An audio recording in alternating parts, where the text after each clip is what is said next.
கனா TV Tamil வியூவர்ஸுக்கு வணக்கம். நான் சோலை ஆறுமுகம்.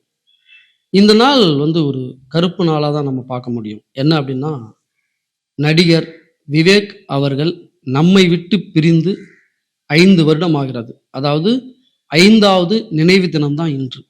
சினிமாங்கிற ஒரு கலையை பயன்படுத்தி மக்கள்கிட்ட அரசியலை கொண்டு போகலாம்.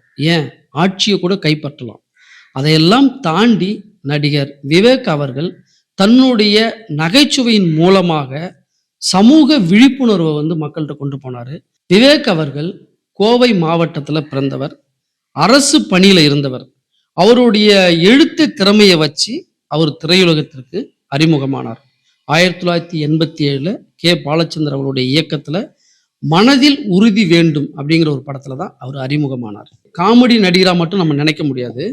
அவர் ஒரு சோசியல் சட்டையரை சிரிப்புல கலந்து கொடுப்பார். அதாவது எப்படின்னா, அவருடைய காமெடி காட்சியில பகுத்தறிவு இருக்கும், சமூக விழிப்புணர்வு இருக்கும், அறிவியல் இருக்கும், கல்வியை பற்றிய ஒரு விழிப்புணர்வும் இருக்கும். இதெல்லாம் சேர்ந்து தான் அவர் காமெடி காட்சியில வைப்பார்.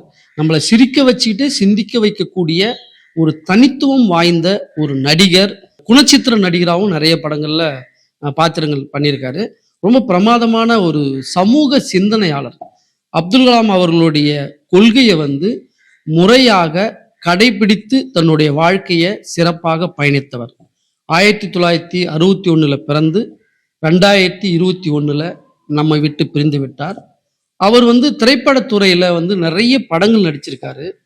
குறிப்பாக பத்மஸ்ரீ விருதை பெற்றுள்ளார். சின்ன கலைவாணர் பட்டம் பெற்றுள்ளார்.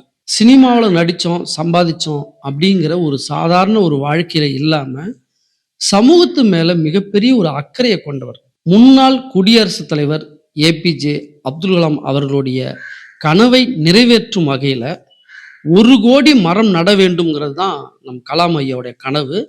அந்த கனவை நிறைவேற்றும் விதமாக தொடர்ச்சியாக நிறைய நிகழ்வுகள்ல பிறந்த நாள், மகிழ்ச்சியான எந்த நாளாக இருந்தாலும் அவர் மரம் நடுறதை தொடர்ச்சியா அவர் செஞ்சுட்டு வந்தாரு. அதை மிகப்பெரிய சமூக பணியாக கருதி முழு மனதோட செயல்பட்டாரு. அவருடைய நண்பர்கள், உறவினர்கள், அவருடைய ரசிகர்களுக்கெல்லாம் அவர் ரொம்ப ஒரு ஸ்மார்ட்டான அட்வைஸ் என்ன அப்படின்னா, மரம் நடுங்க. இந்த மரம் தான் பூமியில் இருக்கிற எல்லா உயிரையும் வாழ வைப்பதற்கான அச்சாணியாக இருக்கிறது.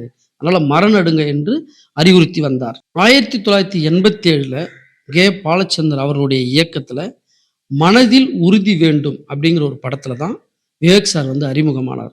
அங்க ஆரம்பிச்ச திரைப்பயணம் மிக சிறப்பாக மக்களுக்கு பயனுள்ளதாக சமூக விழிப்புணர்வாக தன்னுடைய திரைப்பயணத்தை அவர் சிறப்பாக பயணித்தார். தன்னுடைய சிந்தனை செயல்பாடுகள் மூலமாக இளைஞர்களுக்கு ரோல் மாடலாக இருந்தார். தன்னுடைய நடிப்பு திறமைக்காக பத்மஸ்ரீ விருது பெற்றவர், பிலிம்பேர் விருது பெற்றவர், தமிழக அரசின் பெஸ்ட் காமெடியன் அப்படிங்கிற விருது நிறைய முறை அவர் பெற்றிருக்காரு. அதை தாண்டி தமிழக மக்களால் சின்ன கலைவாணர் என்று அன்பாக அழைக்கப்பட்டவர். பொதுவாகவே விவேக் அவர்களுடைய காமெடியில மூட நம்பிக்கை ரொம்ப தெளிவாக எடுத்து பேசுவாரு. ஒய்திஸ், ஏன் எதுக்கு அப்படிங்கிற ஒரு வினா எழுப்புற மாதிரி தான் அவருடைய காமெடி இருக்கும். இவர் காமெடி ஆக்டர் மட்டும் இல்லாம சோசியல் எஜுகேட்டடாகவும் இவர் திகழ்ந்தார். தனது நகைச்சுவையின் மூலமாக சமுதாயத்தை மாற்ற நினைத்த மாமனிதர்.